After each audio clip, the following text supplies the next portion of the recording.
Yung imahe ng banal na Poong Jesus Nazareno na ibalik na sa simbahan ng Quiapo. Umalis yan kahapon, no?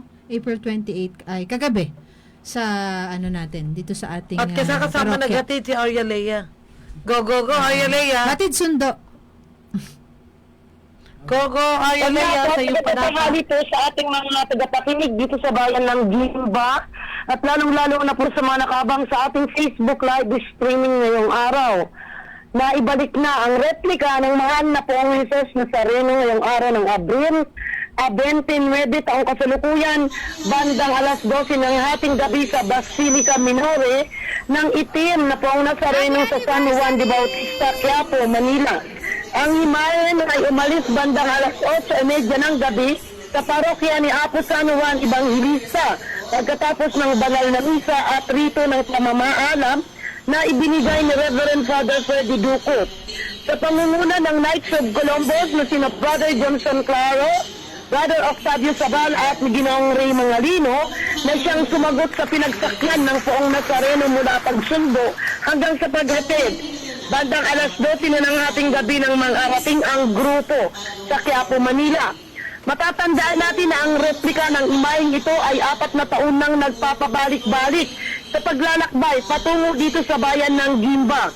Pinakaunang taon noong 2019, nasundan ng taong 2020, 2023 at ngayong taong kasalukuyan 2024. Ito ay naglalagi ng 4 hanggang 5 araw sa mga parokya para bigyan ng pagkakataon ang mga deboto nito at mananampalataya na mga hindi na nakakapunta sa Quiapo, Manila at sa pamamagitan ng mga ating parokya ay nailalapit nila ang Poong Nazareno sa sambayanan na may puno ng pananampalataya. Ang itim na Nazareno ay kilala rin bilang Poong Nazareno at may gataong imahen ni Jesus na may pasan-pasan na krus. Ito ay nakalagak sa simbahan ng Quiapo at naglalakbay sa iba't ibang parokya kasama ang mga ehos nito na siyang nag-aalaga sa imahen.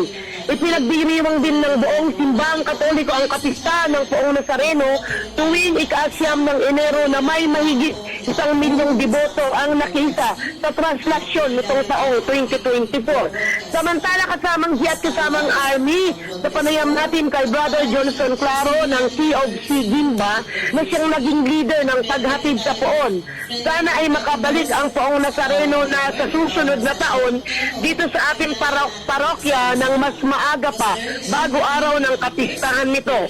Sa pangunguna ni Paris Pastoral Council Overall President Doc Blee Filios at ng buong KOC, Couples of Christ, parishioners at ng buong parokya ni San Juan Evangelista, maraming salamat po sa ibinigay ninyong tiwala, lalong-lalo na po sa RNG na naging parte ng paglalakbay ng mahal na Poong Jesus Nazareno ngayong taon. Ito po ang inyong Arya Lea para sa Balitang Lokal ng radyo nating Gimba 105.3 FM, tuloy-tuloy sa pagbabalita at serbisyo.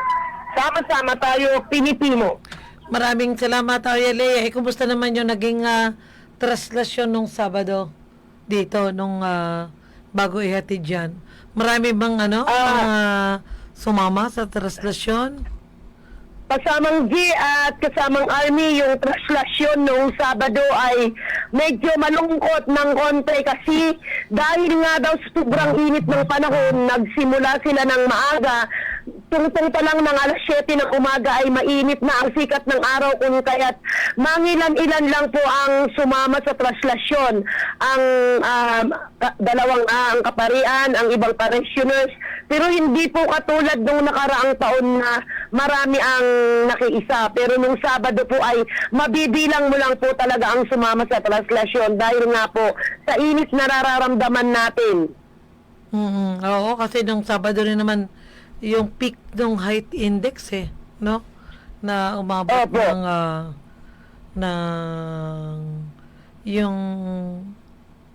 48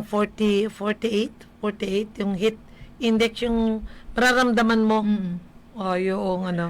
Yung mafe-feel mo yung init. Katulad ngayon. Pa nga lang daw ng umaga, balik na sila ng simbahan, hapong-hapon na daw yung mga naghihila nung andas dahil nga sa sobrang init ng panahon talaga. Katulad ngayon, 1:13, no? Ang ating weather temperature ay 38 degrees Celsius. Pero ito, Yes. mararamdaman mo ito, feels like 44 degrees. No? Opo, opo. Yun, At ito nga kasamang jet, kasamang army, kung makikita mo, kasi ang kasalukuyan si Arialea ay nasa likod ng bukid. Makikita mo talaga yung parang nagsasaing ng kawali na may mantika, dumadaan yung init, nasa gitna ng Nagsasaing ng mantika mga- o nagpiprito sa O yung mantika? hindi, yung parang pinapainit mo pa lang yung kawali na may mantika, nakikita mo na yung singaw ng init at yung parang may dumadaloy na kuryenteng ganito sa likod nitong kabukiran. Dito sa aming palayan sa likod, talagang grabe ang init kasamang G at siguro sa isang iglap na lang mag-aapoy na ang mga tuyong dahon.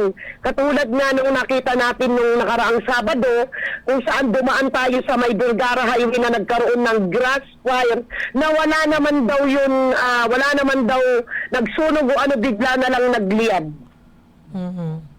Talaga yan. Yes. Yan ang uso pag ganyang sobrang init. Sige, okay. Opo, Maraming grabe. salamat, Arialea.